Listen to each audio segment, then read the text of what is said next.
Hello friends, मेरा नाम है रवि सिंह और मैं आपका स्वागत करता हूं परीक्षा परिचय के इस नए यूट्यूब चैनल पर।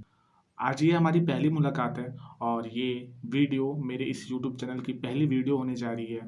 तो मैं चाहूँगा कि इस चैनल के पीछे के मकसद को मैं आपके सामने रखूँ कि मेरा क्या इंटेंशन है इस चैनल को शुरू करने के पीछे, परीक्षा परिचय को शुरू करने के पीछे मेरा इंटेंशन क्या है? मैं चाहता हूँ कि मैं आपको वो थोड़ा-सा ब्रीफ करूँ। ये वीडियो मेरी पहली वीडियो है तो ऐसा हो सकता है कि बहुत सी जगह मैं थोड़ा फंबल करूँ या फिर मैं जो बात कहना चाह रहा हूँ वो बात उस तरीके से ना कह पाऊँ। पर मैं जानता हूँ कि आप मेरी इस दुविधा को समझेंगे क्योंकि पहली बार जब आप कुछ शुरू करते हैं तो एक हेजिटेशन होती है आपके अंदर, आप उतने फ्लुएंट नहीं होते हैं। पर मैं आपको विश्वास दिलाता हूँ, ये इस चैनल पर आपको जो वैल्यू मिलेगी आप उसकी तारीफ़ अवश्य ही करेंगे। आखिर मैं इस चैनल पे किस तरह के वीडियोज़ और कंटेंट मेरा कंटेंट क्या होगा, मैं क्या पोस्ट करूँगा? क्योंकि सिविल सर्विसेज की तैयारी के लिए और स्टेट पीसीएस की तैयारी के लिए तो ऑलरेडी सैकड़ों यूट्यूब चैनल्स हैं जो काफ़ी अच्छा कर रहे हैं। तो मेरा ये चैनल ख़ास क्यों है? मेरा ये चैनल किस मामले में उनसे अलग है? तो मैं इस बारे में आपसे थोड़ी चर्चा करना चाहता हूँ। जब भी आप यूपीएससी का सिलेबस देखते हैं और उसके क्वेश्चन पेपर्स देखते हैं, तो हमारे मन में एक बात आती है कि यार ये क्वेश्चंस वाक़ई क्या सिलेबस के हैं? वाक़ई जो हम पढ़ रहे हैं, जो भी चीज़ें जो भी बुक्स, नोट्स वग़ैरह हम पढ़ रहे हैं, क्या ये क्वेश्चंस वहीं से आ रहे हैं? और जब आप क्वेश्चन पेपर की एनालिसिस करते हो, तो आपको मिलता है क्या कि नहीं भाई, जो मैंने पढ़ा है, जिस तरीके से मैंने पढ़ा है, वो क्वेश्चंस बिल्कुल उससे अलग ही पूछे जा रहे हैं या फिर वो क्वेश्चंस कहीं पे भी उससे मेल नहीं खा रहे हैं। ऐसा क्यों हो रहा है? तो इसके पीछे एक सामान्य-सी वजह है। आप जो पढ़ रहे हैं, वो मल्टी डायमेंशनल नहीं है। जी हाँ, मल्टी डायमेंशनल। मेरा मल्टी डायमेंशनल कहने के पीछे क्या तात्पर्य है? मैं आपको समझाता हूँ। जैसे कि अगर आप एक पेड़ पे चढ़ना शुरू करते हैं, ठीक है? तो पेड़ का तना होता है, सीधा। आप जब उस तने पे चढ़ने की कोशिश करते हैं, तो आप क्या ढूँढते हैं? आप ढूँढते हैं मेरे हाथ फँसाने के लिए कहीं पे कोई मुझे जगह मिल जाए, मेरे पैरों को टिकाने के लिए कहीं पे मुझे कुछ जगह मिल जाए, जिसके सहारे पे मैं उस तने पे चढ़ पाऊँ ताकि ताकि मैं एक मजबूत ब्रांच को पकड़ लूँ और फिर वहाँ से मैं आगे की यात्रा करूँ अपना। Most of the UPSC aspirants के साथ क्या होता है? वो कुछ अ, होल्डिंग पॉइंट्स तो ढूँढ लेते हैं, वहाँ पे अपने पैर फँसा भी लेते हैं, पर उनको उस स्टेप के बाद अगला होल्डिंग पॉइंट नहीं मिलता है जो उनको उस पोज़ीशन से ऊपर की तरफ लेके जाए और वो उसी होल्डिंग पॉइंट पे लटके रह जाते हैं, वो आगे ब्रांचेज़ की तरफ नहीं बढ़ पाते हैं। कुछ स्टूडेंट्स होते हैं जो किसी तरीके से अपने उस होल्डिंग पॉइंट से अगला होल्डिंग पॉइंट उसके ऊपर का होल्डिंग पॉइंट ढूँढ लेते हैं और अपने पैर को थोड़ा-सा ऊपर बढ़ाते हैं और वो आखिरकार उस जगह पे पहुँच जाते हैं जहाँ से बहुत सारी ब्रांचेज़ खुली होती हैं।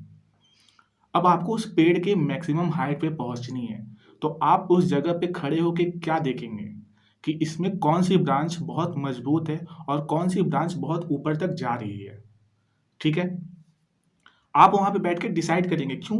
क्योंकि आपके पास कई ब्रांचेज़ हैं, आपके पास दर्जनों ब्रांचेज़ हैं, एक लेफ्ट जा रहा है, राइट जा रहा है, फ्रंट में, बैक में, बहुत सारे ब्रांचेज़ हैं। कुछ ऊपर जा रहे हैं, कुछ ऐसे-ऐसे हैं, कुछ बिल्कुल स्ट्रेट हैं। तो पहली बात तो आप ये देखेंगे, कुछ ऐसे ब्रांचेज़ को ढूँढने की कोशिश करेंगे जो कि ऊपर की तरफ जा रही हो। दूसरा क्या करेंगे आप? दूसरा आप ये करेंगे कि आप ढूँढना चाहेंगे ऐसे किसी ब्रांच को जिसमें कुछ होल्डिंग पॉइंट्स हों। बिल्कुल सपाट ब्रांच को तो आप नहीं पकड़ेंगे ना, आप पकड़ेंगे तो आप नीचे फ़ॉल कर जाएँगे। तो आप कुछ ऐसे ब्रांचेज़ को ढूँढना चाहेंगे जिस पे चढ़ने की पॉसिबिलिटी हो। अदरवाइज़ आप उसको स्किप करके कुछ और ढूँढेंगे, पर ऐसा नहीं होता।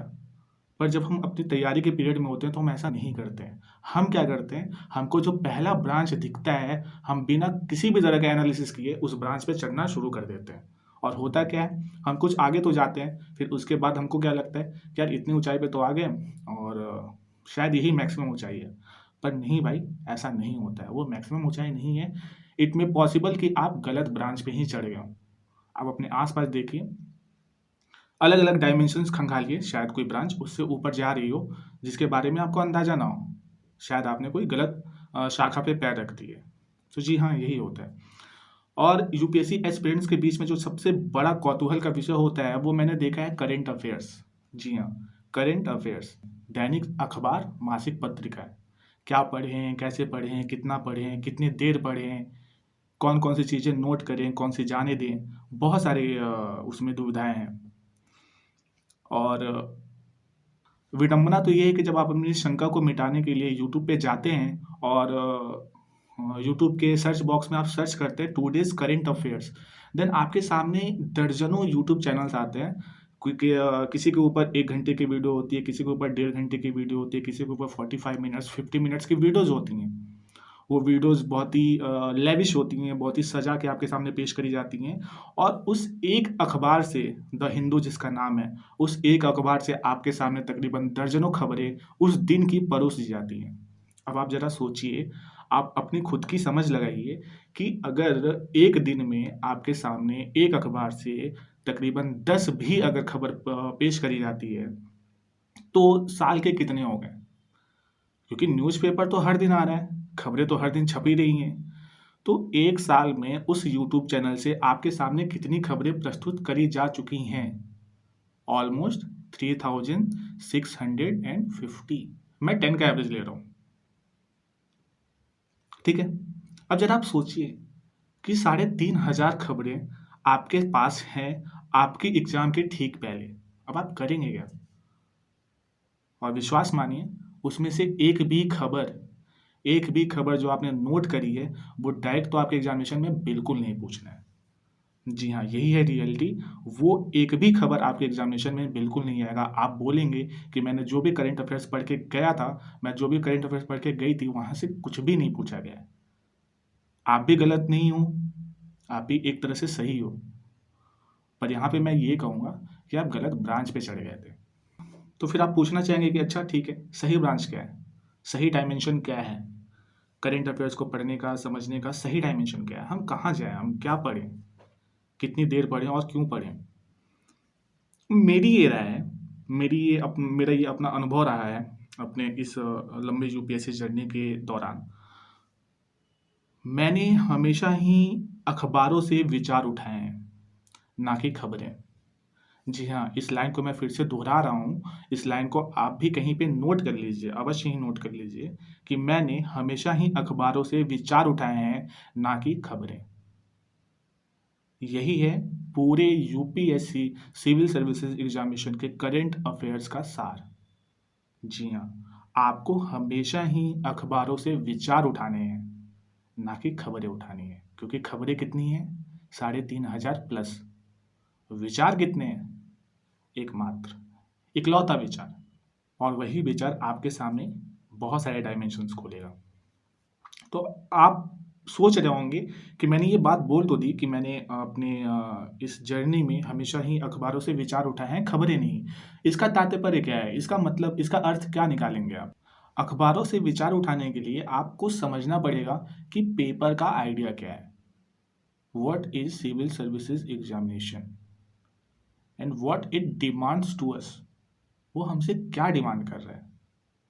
क्या वो हमसे फैक्ट्स डिमांड कर रहा है? Not that much. क्या वो हमसे ये पूछना चाह रहा है कि फलाने दिन पे कौन सी घटना घटी थी? नथिंग, बिल्कुल नहीं। तो आप पेपर के आइडिया को समझने के लिए आप ये देखिए ना कि करंट अफेयर्स का वेटेज कितना है। 100 क्वेश्चंस के प्रीलिम्स जीएस फर्स्ट होता है एंड 80 क्वेश्चंस होते हैं सीसेट। यहाँ पे हम सीसेट की बात नहीं कर रहे, यहाँ पे हम केवल जीएस ओरिएंटेड बात करेंगे। 100 क्वेश्चंस होते हैं जीएस के, जिसमें से करंट अफेयर्स के क्वेश्चंस के वेटेज होते हैं ऑलमोस्ट 25 to 30%, इतना ही होता है, इससे ज़्यादा नहीं होता है। और वो भी 25 to 30% क्या हमेशा एक सेगमेंट से आता है? बिल्कुल नहीं। Economy, environment, science and tech, international relation वगैरह वगैरह। तो आप कहेंगे कि भाई इतनी चीज़ों से करंट अफेयर्स के क्वेश्चंस पूछे जा रहे हैं, तो क्या इन क्वेश्चंस पे हम ध्यान ना दें? बिल्कुल, आपको ध्यान देना पड़ेगा, लेकिन किस तरीके से देना पड़ेगा, आपको कैसे विचार उठाने हैं, मैं उसके बारे में आपको बतलाऊँगा। आपने इस वीडियो के थंबनेल में देखा होगा, 0 इम्पोर्टेंट न्यूज़ फॉर टुडे। ये लाइन लिखने के पीछे मेरा उद्देश्य क्या है? मैं आपको ये बतलाना चाहता हूँ कि आज के इस अखबार में कुछ भी इम्पोर्टेंट खबर नहीं है। आज के इस अखबार में विचार क्या हैं? आज के इस अखबार में आइडियाज़ क्या हैं? आप मुझसे खबरें नहीं लेंगे, आप मुझसे आइडियाज़ लेंगे, आप मुझसे विचार लेंगे। मैं आपको बतलाऊँगा कि इस खबर में कौन-कौन से आइडियाज़ आपको पिक करने चाहिए और उसका इस्तेमाल किस तरीके से और कहाँ पे करना चाहिए। ये है सबसे बेसिक फंडामेंटल नीड हमारी, कि इस खबर से हमें कौन से विचार उठाने पड़ेंगे। यूपीएससी कभी आपसे नहीं पूछता, कभी आपसे फैक्ट्स एंड फिगर्स डायरेक्ट तो नहीं पूछता, लेकिन फैक्ट्स एंड फिगर्स क्या फिर हम ना पढ़ें? बिल्कुल पढ़ना पड़ेगा। तो फिर उसका इस्तेमाल कहाँ है? उसका इस्तेमाल है आपके विचारों के साथ, क्योंकि आपके विचार आपको अलाउ करेंगे मेंस में आंसर राइटिंग के लिए। एंड उस विचार के साथ जब आप फैक्ट्स एंड फिगर्स पुट करते हैं, तो आपके नंबर्स तुरंत पीक करते हैं। ठीक है? यहाँ तक समझ में आई बात?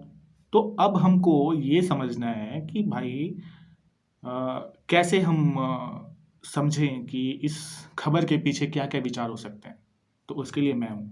मैं आपको हर दिन के अखबार के पीछे जो भी खबरें आएँगी, जो भी विशेष खबरें आएँगी, उनके पीछे के विचार, उनके पीछे के आइडियाज़ मैं आपके साथ शेयर करूँगा और क्या कभी उन विचार से पीछे यूपीएससी ने क्वेश्चंस पूछे हैं, मैं आपको वो भी दिखाऊँगा और क्या उस विचार से आगे कभी क्वेश्चंस बन सकते हैं, मैं आपको वो संभावित प्रश्न भी बतलाऊँगा कि हाँ, इस वाले पर्टिकुलर न्यूज़ से इस तरह के क्वेश्चंस बनाए जा सकते हैं। आप इसको इस तरीके से पढ़िए। आप इस न्यूज़ से संबंधित ये खबरें या फिर ये लाइन्स नोट कर लीजिए। आप ये विचार नोट कर लीजिए। इसको थोड़ा-सा और फैलाइए, अपने विचारों का दायरा बड़ा कीजिए और फिर धीमे-धीमे, धीमे-धीमे आप उस स्तर पे जाके पहुँचेंगे कि आपको विचारों को पकड़ना आ जाएगा और जिस दिन आपने विचारों को पकड़ना सीख लिया, उस दिन करंट अफ़ेयर्स आपके लिए कोई बड़ी चुनौती बिल्कुल नहीं रह जाएगी। मैंने अभी तक अपनी लाइफ में जितने भी टॉपर्स से बात किया है, मैंने उनके अनुभव से यही देखा है कि उन्होंने हमेशा अखबारों से विचार उठाए हैं, ना कि खबरें। क्योंकि खबरें असीमित अनंत हैं और विचार सीमित हैं। उसी सीमित विचार से हम क्लियर करेंगे यूपीएससी की जर्नी। अदरवाइज़ आप खबर में फँसे रह जाएँगे और आप पेपर दे के निकलेंगे तो आप यही बोलेंगे कि भाई जो भी मैगज़ीन मैंने पढ़ी थी, जो भी करंट अफ़ेयर्स के वीडियोज़ मैंने घंटों वाले देखे थे, वहाँ से कुछ भी नहीं पूछा। तो ये तो था हमारा एक इंट्रोडक्शन, हमारी और आपकी एक पहचान कि हम इस चैनल पे किस उद्देश्य के साथ आए हैं और हम आपको क्या देने जा रहे हैं। जिस प्रकार अन्य यूट्यूब चैनल और बड़े-बड़े संस्थान न्यूज़पेपर मार्केट में आने के 10 मिनट के बाद ही, आधे घंटे के बाद ही खबर आपके सामने प्रस्तुत कर देते हैं और आप चाय की चुस्की लेते हुए कान में ईयरफ़ोन लगा के वो पूरी 1 घंटे की, 1.5 घंटे की वीडियोज़ निपटाते हैं और उनके नोट्स बनाते हैं। मैं ये नहीं कर पाऊँगा, मेरे लिए ये संभव नहीं है। मैं आपको अखबार आने के 10 मिनट के बाद ही खबर नहीं दे सकता। मेरी खबर आएगी, सॉरी मेरी खबर नहीं, मेरी वीडियोज़ आएँगी, पर वो थोड़ी देर से आएँगी। क्यों? क्योंकि मुझे विचारों को टटोलना है। मुझे उन विचारों से संबंधित सवालों को ढूँढना है। मुझे उस विचारों से संबंधित सवालों को बनाना है, ना कि कुछ भी आपके सामने कोई भी फैक्ट एंड फिगर उठा के रख देना है। अगर मैं भी यही करने लग गया, तो मेरे में और उन यूट्यूब चैनल्स में कोई अंतर नहीं रह जाएगा। सब वही कर रहे हैं, मैं भी वही करूँगा। तो मेरी खासियत कहाँ रहेगी उसमें? कहीं नहीं। तो आप मुझे क्यों देखना चाहेंगे? पर अगर मैं आपको उस अखबार से विचारों को उठा के देता हूँ कि ये लो, ये विचार हैं, इसको और गुनो और अपने इस विचारों का दायरा बढ़ाओ, तो आपको भी उस काम को करने में मज़ा आएगा। मैं आपको परोस के कुछ नहीं दूँगा, मैं आपको एक रॉ मटेरियल दूँगा जिसका इस्तेमाल करके आप नए विचारों को जन्म देंगे। और जिस दिन आपने ये करना शुरू कर दिया, आप समझ जाइए कि फाइनल लिस्ट में आपका नाम दूर नहीं है, क्योंकि यूपीएससी केवल प्रीलिम्स पास कर लेना नहीं है या फिर कोई भी स्टेट सर्विसेज केवल प्री क्वालिफाई करना नहीं होता। आपको मेन हर्डल पार करना होता है मेंस, और मेंस में वो 1.5 घंटे की वीडियोस काम नहीं आएंगी। मेंस में काम आएंगे विचार। अगर आप विचारों के साथ तालमेल बना लेते हैं, देन मेंस आपके लिए हलवा हो जाएगा। आपके मन में एक प्रश्न और आ सकता है कि क्या ये जो इनिशिएटिव है, ये क्या सिर्फ सिविल सर्विसेज एग्जामिनेशन के लिए और स्टेट पीसीएस एग्जामिनेशंस के लिए है? बिल्कुल नहीं। अगर अखबार में कोई भी ऐसी खबर आती है जो मुझे लगता है कि ये किसी वनडे एग्जामिनेशन के लिए इम्पोर्टेंट हो सकती है, तो मैं वो भी खबर आपके साथ शेयर करूँगा और मैं सीधे बतलाऊँगा कि ये खबर यूपीएससी के लिए बिल्कुल इम्पोर्टेंट नहीं है। ये फैक्ट्स एंड फिगर्स आप किसी वनडे एग्जामिनेशन के लिए याद रखिएगा, क्योंकि ये किसी भी एग्जामिनेशन में पूछी जा सकती है, लाइक आरओ एंड एसएससी के डिफरेंट एग्जामिनेशंस में और अदर वनडे एग्जामिनेशंस में ये आपसे पूछी जा सकती हैं, लाइक सीडीएस, एनडीए वगैरह वगैरह। तो मैं उन खबरों को भी आपके अकाउंट में ज़रूर लाऊँगा, जो क्वेश्चन यूपीएससी के लिए इम्पोर्टेंट हो सकते हैं, जो थॉट्स यूपीएससी के लिए इम्पोर्टेंट हो सकते हैं। मैं उस पे विस्तृत चर्चा करूँगा आपसे। मैं उस थॉट से जुड़े क्वेश्चंस भी आपके सामने लाऊँगा। मैं उस थॉट से जुड़े संभावित प्रश्न भी आपके सामने लाऊँगा और आप मेरे साथ मेहनत करिए और आप आगे स्केल करेंगे, इसकी गारंटी मेरी है। जी हाँ, ये गारंटी है। क्यों गारंटी है? क्योंकि ये जो फ़ॉर्मूला है, ये फ़ॉर्मूला टेस्टेड है। आज का ही नहीं, ये दशकों से ये फ़ॉर्मूला टेस्टेड है। जिन्होंने भी यूपीएससी क्लियर किया, ये उनका टेस्टेड फ़ॉर्मूला है। आप विचारों को पकड़िए, क्योंकि विचार सीमित हैं, खबरें असीमित हैं। तो मैं इस छोटे से वीडियो के साथ आपको खुद से परिचित करवाना चाहता था और मेरे इस इनिशिएटिव से परिचित करवाना चाहता था। मैं उम्मीद करता हूँ कि आपको ये अवश्य ही समझ में आया होगा कि हम यहाँ पे क्या करने जा रहे हैं। क्योंकि जब आप एक बार क्लियर होते हैं कि आपको यहाँ से क्या मिलने वाला है, देन फिर आप यहाँ पे आते हैं वापस। आप वो लेने के लिए आते हैं जो आपसे वादा किया गया है और विश्वास कीजिए, आपसे जो भी वादा किया जा रहा है, वो आपको परोसा जाएगा। ये मेरी गारंटी है। मैं आपके साथ प्रतिबद्ध हूँ काम करने के लिए। आप भी उन विचारों पे काम करिएगा और अवश्य ही हम मिलके रिज़ल्ट लाएँगे। तो इसी आखिरी शब्दों के साथ मैं आपसे आज्ञा लेना चाहता हूँ। फिर हम नेक्स्ट डे से, अगले दिन से खबरों की साथ में अभी नए वर्ष से शुरू करने जा रहा हूँ मैं ये तो 1 जैन एंड 2 जैन एंड 3 जैन मैं जिस दिन भी वीडियोज़ डालूँगा, मैं पिछले 1 जनवरी से लेके उस दिन तक के सभी अखबारों की मुख्य खबरें आपके साथ ज़रूर ही शेयर करूँगा। वो वीडियो थोड़ी-सी लंबी हो सकती है, पर उसके बाद से मैं पूरी कोशिश करूँगा कंटिन्यूटी मेंटेन करने की और हर दिन ही दोपहर या फिर शाम के वक़्त आपको उस दिन की खबरों के विचार मिल जाया करेंगे और आप उनको गुनिए और आगे बढ़िए। तो मैं आपसे विदा लेता हूँ।